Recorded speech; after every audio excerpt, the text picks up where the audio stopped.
pessoal, belezinha?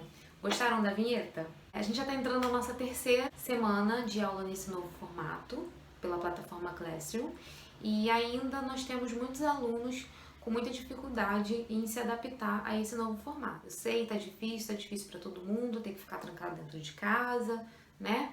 Mas fazer o quê? A gente tem que dar continuidade ao ano letivo, né? Eu vim hoje com 5 dicas, rapidinho, antes de começar a aula, para te ajudar nesse processo. A dica número 1 é entrar na plataforma todos os dias. Você não tem obrigatoriedade de entrar na plataforma no seu horário de aula normal. Se você estuda de manhã, entrar de manhã. Você não precisa. Mas procura entrar na plataforma todos os dias e ver o que foi postado lá. Dica número 2 é fazer atividades no dia que ela é postada. Então, se você entrar na plataforma na segunda-feira, procura fazer atividade na segunda-feira mesmo. Não deixar para fazer isso no outro dia, porque se você fizer no outro dia, você vai acumular a tarefa e vai chegar uma hora que o volume de atividade vai ser tão grande que você não vai dar conta. Terceira dica, e isso interfere totalmente no seu desempenho em biologia, é porque vários alunos estão tendo problemas com isso. Conferir se você está logado no seu e-mail institucional. O que é o e-mail institucional? É aquele e-mail que vem com o seu nome e o seu número de matrícula. Porque quando a gente prepara a atividade, a gente tem a opção de colocar para somente os alunos da Secretaria Estadual de Educação fazerem a atividade. Se você não estiver no seu e-mail institucional, a plataforma não consegue te reconhecer como aluno da Secretaria de Educação. Tá? Se tentar fazer alguma coisa e você não conseguir fazer, vai no seu login, desloga, faz o login de novo com o seu e-mail institucional que provavelmente você vai conseguir entrar, tá? Dica número 4, uma organização de estudo.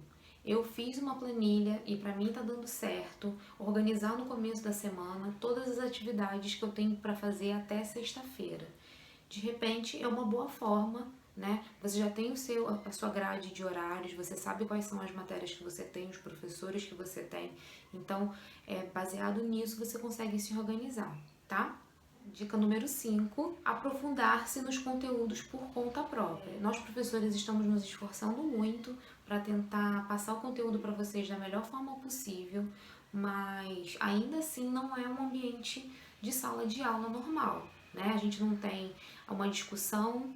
Eu tô aqui falando com o meu celular preso numa escada. Vocês não estão conversando comigo, vocês estão me vendo através do seu celular, do seu computador. A gente não tem o ambiente de discussão que a gente tem numa sala de aula, com o aluno tirando dúvida, com o aluno contribuindo. Você não ouve a dúvida do outro aluno, né? A minha sugestão é que você procure ao máximo ver aquele conteúdo de diferentes formas possíveis. Tanto o que está sendo apresentado pelo seu professor, como também o que está disponível na internet, através de outros canais que discutem esses assuntos, ou então blogs, ou então o seu próprio livro didático. Tá? Se aprofunda, porque o Enem, por enquanto, não foi cancelado, a gente não sabe o que vai acontecer ainda com esse ano letivo. Bom, eu gostaria de pedir encarecidamente para vocês me dizerem o que vocês estão achando desse nosso formato que eu resolvi adotar para biologia.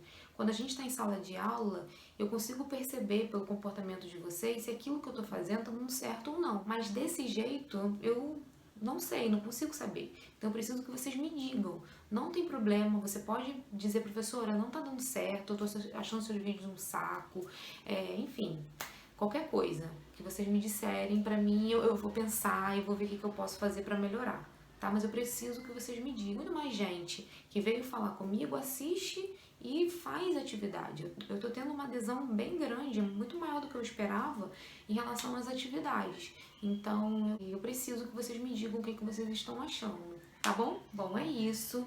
Assiste a aula. Eu fiz com todo carinho, né? Eu espero que vocês gostem. Preste bastante atenção e faça a atividade. Ah, uma coisa.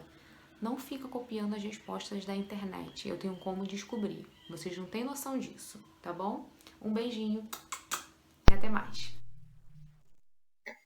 Bom, pessoal, dando continuidade ao conteúdo de biologia, hoje nós vamos falar sobre uma visão geral da célula.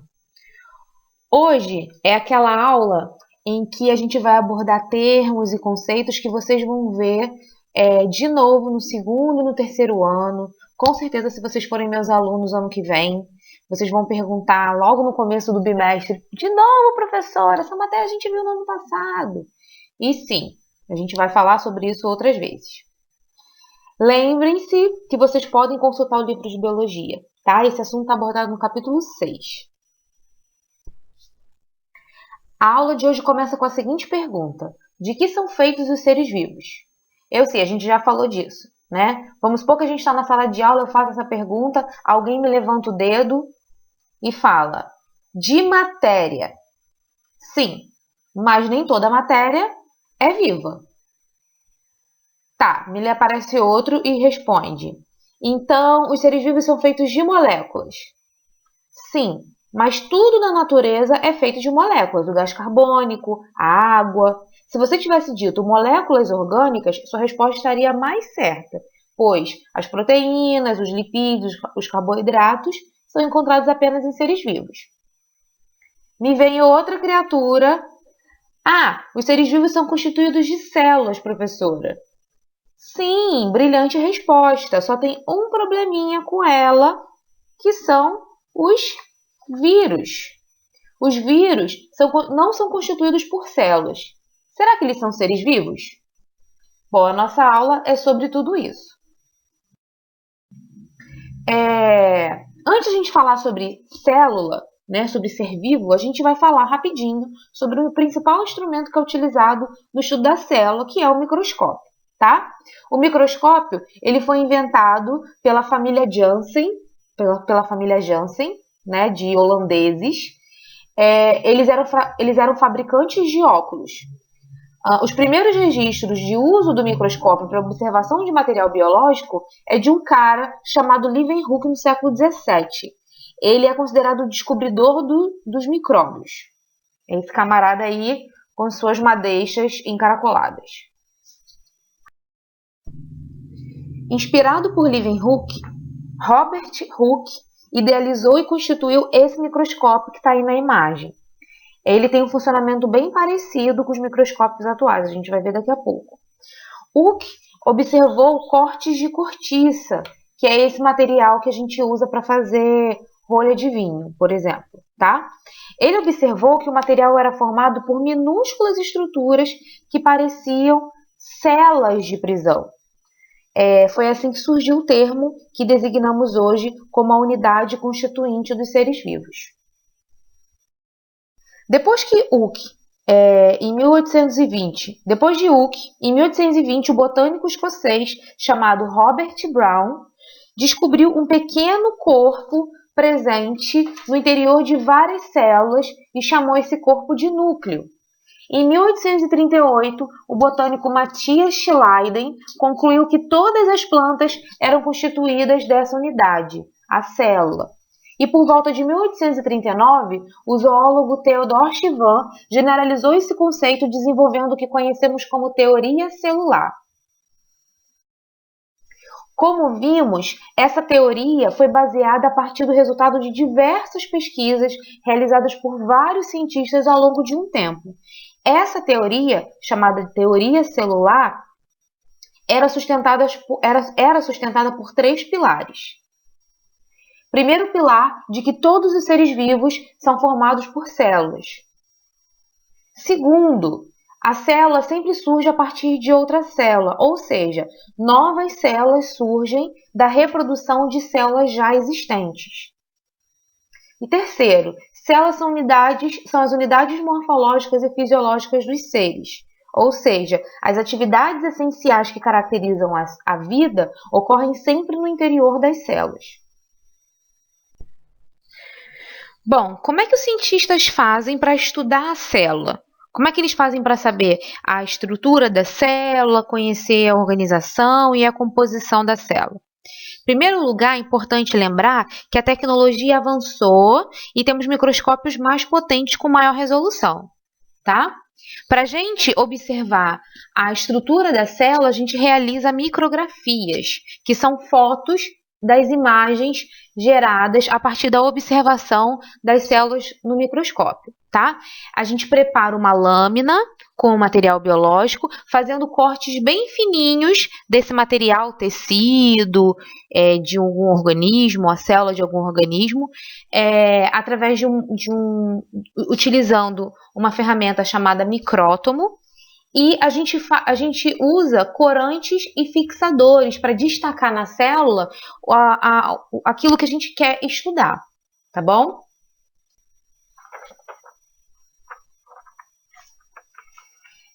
O primeiro tipo de microscópio que a gente vai estudar, que é utilizado no estudo da célula atualmente, é esse que está sendo apresentado nessa figura, tá? A gente até tem um microscópio bem parecido com esse, no laboratório de ciências do CEIB. Na verdade, a gente tem alguns. Bom, esse tipo de microscópio é chamado de microscópio óptico ou microscópio de luz, tá? Ele apresenta um sistema de lentes de cristal, de vidro mesmo, que são lentes convergentes. Ele tem a capacidade de aumentar a imagem do objeto em até 1.500 vezes. Então, aqui embaixo é onde fica a lâmpada, que é uma lâmpada comum, tá? A gente tem lentes aqui que concentram a luminosidade no ponto onde a gente coloca o objeto, e aqui em cima a gente tem uma série de lentes que aumentam a imagem do objeto por onde a gente faz a observação. Esse é o tipo de imagem obtida a partir de microscópios desse tipo, microscópio óptico, tá? Quando a gente quer destacar algo de dentro da célula, se a gente pega simplesmente uma célula e coloca para observar nesse microscópio, a gente vê uma imagem parecida com essa, né? A gente não consegue definir muito bem o que tem dentro da célula, porque ele não tem uma resolução tão grande. A gente vai ver outros tipos de microscópio daqui a pouco que tem maior resolução. Então, quando a gente quer destacar alguma coisa dentro da célula que a gente tem, que é o nosso objeto de estudo, a gente tem como usar corante, a gente tem como usar alguns marcadores, e aí a gente seleciona de dentro da célula somente aquilo que a gente quer estudar. Por exemplo, aqui nessa imagem, do lado direito, a gente está observando o núcleo que está marcado em azul e alguns filamentos do citoesqueleto da célula. Aqui abaixo, a gente está destacando o núcleo, inclusive essa célula aqui, ela está em processo de divisão celular, né? Está finalizando a divisão celular, por isso que ela tem 2 núcleos. Aqui marcado em vermelho, a gente tem uma outra organela, e marcado em verde tem a membrana plasmática. Assim a gente consegue observar como é que determinadas estruturas da célula se comportam ao longo da vida dela. Esse é o segundo tipo de microscópio que a gente vai estudar, chama microscópio eletrônico de transmissão. Diferente do primeiro microscópio, esse tipo não apresenta lente de vidro, tá? Não apresenta lente de cristal. Ao invés disso, ele apresenta bobinas que desviam os feixes de elétron. Aqui em cima tem um filamento que fica emitindo um feixe de elétrons, de cima para baixo, tá? E aqui a gente tem as lentes que a gente chama de lentes magnéticas, que elas têm a função de concentrar esse feixe de elétrons num filamento, tá?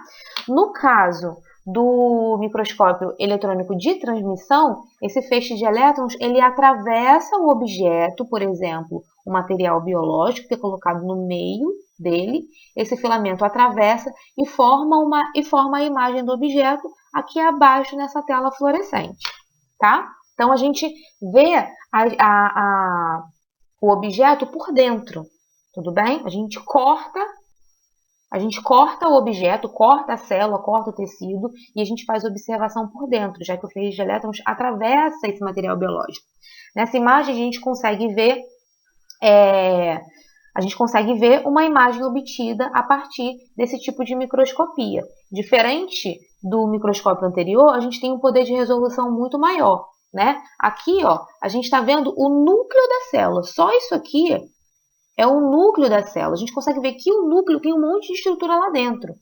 Aqui, a gente está vendo o citoplasma da célula. E dentro desse citoplasma tem várias estruturas lá dentro. A gente consegue, inclusive, ampliar uma dessas estruturas e ter um nível de resolução que a gente consegue enxergar estruturas dentro dessas estruturas, né? Aqui, por exemplo, ó, a gente tem a mitocôndria, que é a organela responsável pela produção de energia na célula. O terceiro e último tipo de microscópio que a gente vai estudar na nossa aula de hoje é o microscópio eletrônico de varredura, tá? Esse tipo de microscópio tem funcionamento igual ao microscópio de transmissão, porém, ao invés de atravessar o material biológico, ele varre a superfície desse material biológico, tá? Então, aqui, ó, o feixe de elétrons sendo emitido, as lentes condensam esse feixe de elétrons. Quando esse feixe atinge o objeto, ele reflete e aí a gente consegue ter uma noção tridimensional do material biológico que a gente está estudando. Esse é o tipo de imagem que a gente consegue obter a partir do uso desse terceiro tipo de microscópio, tá? A gente está vendo aqui, ó, essa célula por fora. Essa é uma giardia, é um organismo que causa giardíase, é uma célula, é um organismo unicelular. Ele tem vários flagelos, tá vendo? A gente só consegue saber que ele tem essa forma porque a gente utiliza esse tipo de microscópio. E aqui a gente tem um neurônio. E a gente está vendo, ó, todas essas estruturas superficiais dessa célula. Além de ver célula, a gente consegue observar ou fazer diversas observações no microscópio de varredura. Isso aí que está mostrando na foto, por exemplo, é uma formiga, né? A gente, quando observa a formiga a olho nu, a gente não consegue dimensionar a quantidade de estruturas que ela tem na superfície, o número de segmentos da antena, o aparelho bucal, enfim. A gente não consegue ter dimensão do quão complexa é a superfície desse organismo fazendo observação a olho nu. Então, a gente pode fazer uso do microscópio de varredura também nesse sentido, tá? Isso que está sendo mostrado na figura agora é um fio de cabelo. A gente consegue ver que o fio de cabelo ele é formado por várias cerdas, que são chamadas de ceramidas, tá? Quando a gente lava o cabelo com shampoo, essas cerdas levantam, a gente retira toda essa sujeira que fica no meio dessas cerdas, e quando a gente usa o condicionador, a gente abaixa essas cerdas de novo para o cabelo ficar mais uniforme, tá? Bom, a gente viu então os instrumentos utilizados para o estudo da célula, e tudo que a gente vai falar a partir de agora só foi descoberto após a invenção e o aprimoramento desse instrumento que é o microscópio, tá? A gente vai então, para a gente terminar a nossa aula de hoje, diferenciar as células dos seres vivos. Existem organismos que são chamados de eucariotos e outros que são chamados de procariotos, dependendo do tipo de célula que eles apresentam. Bom, a gente pode usar o termo procariota ou procariótico. Então, célula procariota ou célula procariótica, organismo procarioto ou organismo procariótico, tá? Bom, a principal característica desse tipo de organismo é a ausência de núcleo separado do citoplasma. Então, o organismo procariota tem o seu material genético misturado a todas as demais estruturas da célula, tá? No mesmo espaço que é o citoplasma. Ele apresenta o DNA mergulhado nessa gelatina, nessa espécie de gelatina, com água e várias substâncias dissolvidas. Então, é como se fosse uma sala desorganizada, dá tudo no mesmo espaço.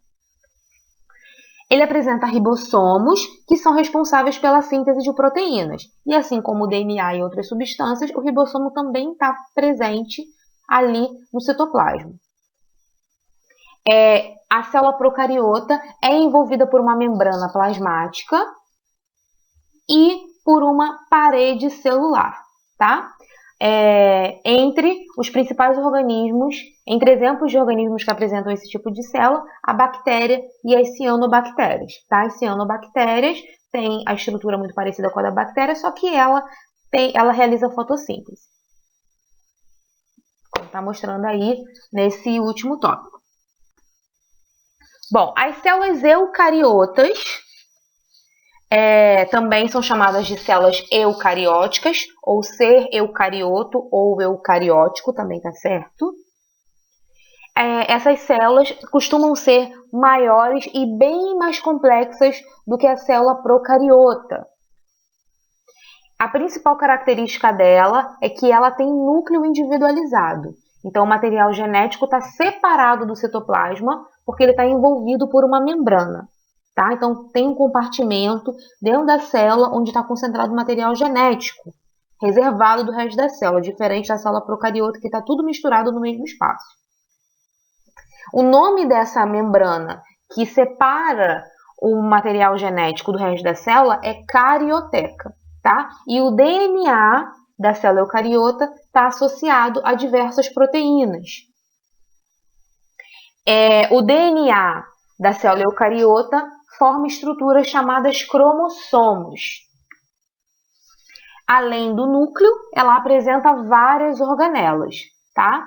Mitocôndrias, retículo endoplasmático, centríolo, vacúolos, complexo de Golgi, lisossomos, essas estruturas que as células procariotas não apresentam. Mas ela apresenta também ribossomos que auxiliam na produção de proteínas, tá? Entre os seres eucariontes, nós temos seres que são unicelulares e seres pluricelulares.